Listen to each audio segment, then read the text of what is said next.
اللہ کے 99 نام جی بڑے سپیکر پر چل رہے ہیں۔ پی ٹی آئی کے مظاہرین اللہ کے ناموں کا ورد کرتے ہوئے ڈی چوک کی طرف بڑھ رہے ہیں۔ ڈی چوک میں اور ریڈ زون میں 111 بریگیڈ الرٹ ہے، جنہیں دیکھتے ہی گولی مارنے کا حکم بھی ہے۔ رینجرز بھی تعینات ہے اور تمام قسم کی افواج اور نفری اس وقت الرٹ ہے۔ صورتحال بڑی تیزی کے ساتھ تصادم کی طرف جا رہی ہے۔ السلام علیکم، میں ہوں فیصل تارڑ۔ رات بھر پولیس اور رینجرز اور شدید شیلنگ کا مقابلہ کرنے کے بعد پی ٹی آئی کے قافلے اس وقت ڈی چوک سے ٹکرا چکے ہیں۔ دوسری طرف پاک فوج کی 111 بریگیڈ ریڈ زون کے اندر کنٹرول سنبھال چکی ہے۔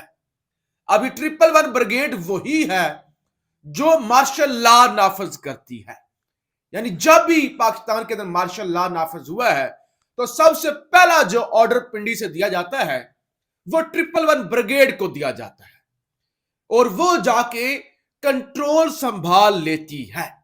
لہذا 111 بریگیڈ اس وقت آ چکی ہے اور ساتھ ہی انہیں یہ حکم بھی دے دیا گیا ہے، شوٹ ایٹ سائٹ، کہ دیکھتے ہی گولی مار دو۔ جو بھی ریڈ لائن کراس کرتا ہے اسے دیکھتے ہی گولی مار دو۔ اس سے آپ کو اندازہ ہو جانا چاہیے کہ معاملات تصادم کی طرف جا نہیں رہے، معاملات تصادم کی طرف جا چکے ہیں۔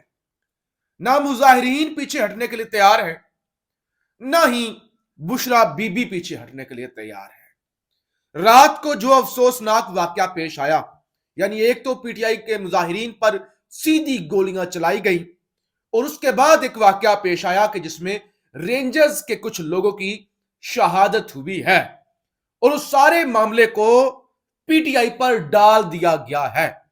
حالانکہ متی اللہ جان سینئر صحافی ہیں، ان کی جانب سے وہ جو شہید ہوا ایک ایف سی کا ریٹائرڈ جو ہے وہ سپاہی، اس کا بھائی کا انٹرویو سامنے آیا تو اس نے کہا کہ یہ لوگ جب ان کے اسلحہ اور ان کا بارود اور ان کا سامان ختم ہو گیا تھا تو تیزی سے یہ پیچھے بھاگے ہیں رینجرز والے، جس کی وجہ سے لوگ کچلے گئے ہیں۔ اور اس کے علاوہ جو ہے وہ جو پولیس نے گاڑی پکڑی ہے، وہ جو گاڑی پکڑی گئی ہے وہ گاڑی ایبٹ آباد کے شہری کی ہے اور اس کی جانب سے یہ بتایا گیا ہے کہ دیکھیے مجھے پتہ نہیں چلا، اندھیرا تھا، جلدی کے اندر یہ سب کچھ جو ہے وہ ہو گیا ہے۔ آسم عباسی، یعنی خبر یہ ہے کہ وفاقی پولیس نے رینجرز کو کچلنے والے شخص کو گرفتار کر لیا ہے۔ گرفتار شخص کی شناخت ہاشم ولد آسم کے نام سے ہوئی ہے۔ ہاشم ولد آسم اسلام آباد کے علاقہ F10 کا رہائشی ہے۔ کار سوار آسم ایبٹ آباد سے اپنے گھر اسلام آباد جا رہا تھا۔ مجھے رات کے وقت فورس کے اہلکار نظر نہیں آئے۔ پولیس نے شاہین چوک سے گاڑی قبضے میں لے کر مارگلا تھانے منتقل کر دیا ہے۔ ملزم ہاشم کو بھی تھانہ مارگلا منتقل کر دیا گیا۔ تو ایک طرف تو ہاشم صاحب سامنے آ گئے، دوسری طرف یعنی اس واقعے کے بعد فوج طلب کر لی گئی۔ وزارت داخلہ کی جانب سے آرٹیکل 245 کے تحت نوٹیفیکیشن بھی ہو گیا اور یہ بھی کہہ دیا کہ شرپسندوں کو دیکھتے ہی گولی مار دی جائے۔ دوسری طرف ابھی وزیر اعظم ہاؤس سے ایک اعلامیہ جاری ہوا ہے، بیان جاری ہوا ہے اور مریم نواز کی جانب سے بھی، جس میں کہا گیا کہ شرپسندوں کی جانب سے رینجرز کو مارا گیا ہے۔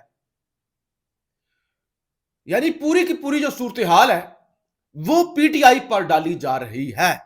یعنی اگر پی ٹی آئی ناکام ہوتی ہے اس کا مطلب یہ ہے کہ پی ٹی آئی پر ایک نیا 9 مئی اور شاید یہ 9 مئی سے بھی بدتر ہو۔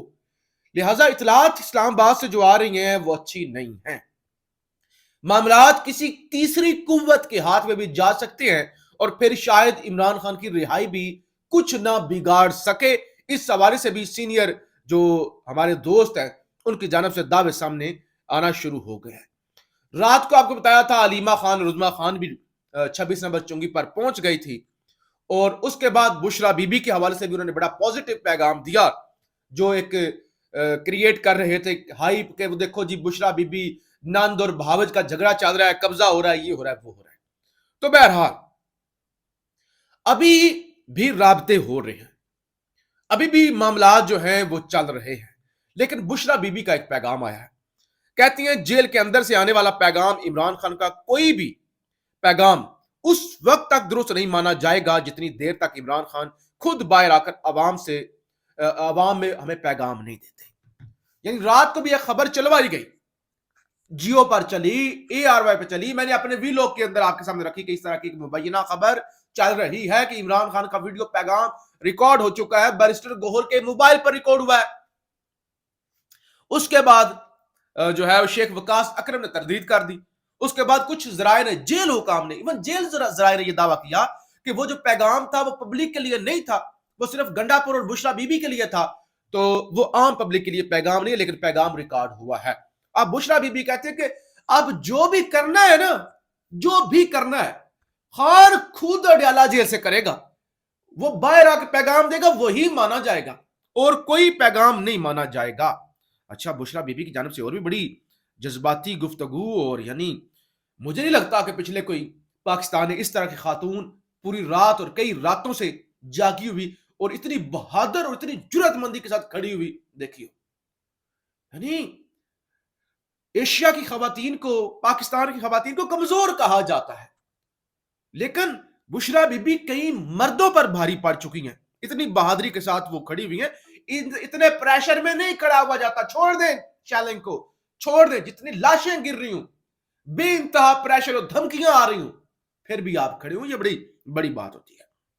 تو بشرا بی بی نے کہا کہ جو G13 کے مقام پہ بشرا بی بی نے خطاب کیا تھا تقریباً 9 بجے کے قریب, 8 بجے کے قریب, کہتی ہیں آپ سب نے پرامن رہنا ہے, یہ آپ کے اپنے لوگ ہیں, یہ پرامن احتجاج کر رہے ہیں, میں جانتی ہوں آپ سب تھکے ہوئے ہیں, جو بھی احتجاج میں ہیں بیچارے پوری رات کے جاگے میں, کئی راتوں کے جاگے میں. اچھا, جاگنا اپنے اندر ایک بڑی پرابلم ہے, مارے کھانا, لاشیں دیکھنا, آنسو, گیس, ربڑ کی گولیاں, پھر سیدھی بلٹس, اس کے باوجود جو ہے وہ ڈٹے ہوئے رہنا, یہ یعنی ہم جیسے لوگ جو کمروں کے اندر بیٹھ کے گفتگو کرتے ہیں, اس سے آگے کی چیز ہے.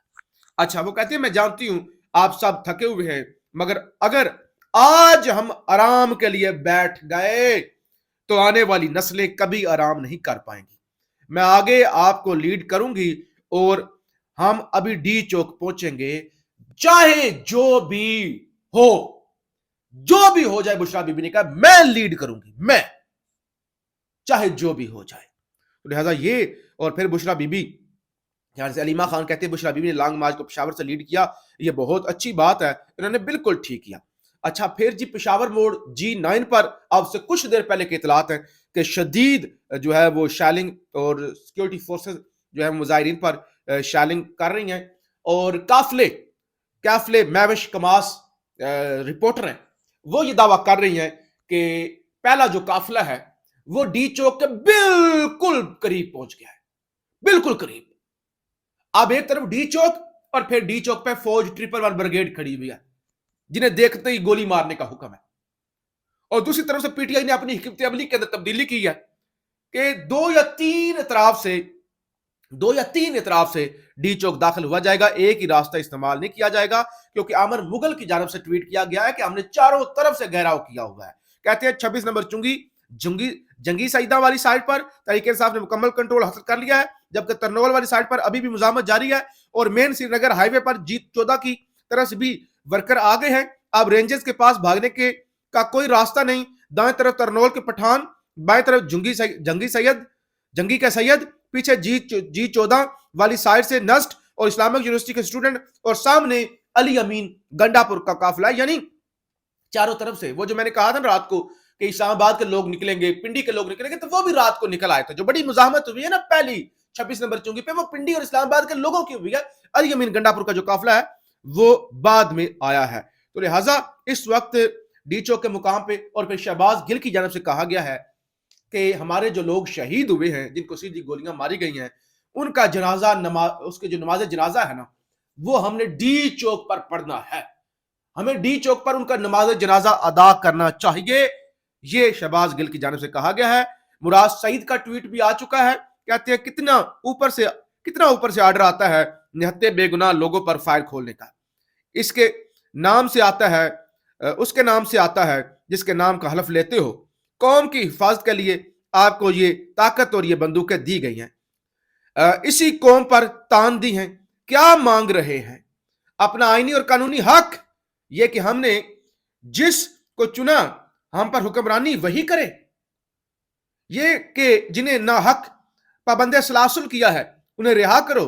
یہ کہ ہمیں انسانوں کی طرح جینے کی آزادی دو. کیا مانگ رہے ہیں؟ کوئی ناجائز چیز مانگ رہے ہیں. لوگ کہہ رہے ہیں کہ ہم نے جسے ووٹ دیا اسے حق حکمرانی دو، ہم پر ٹوٹ مسلط نہ کرو.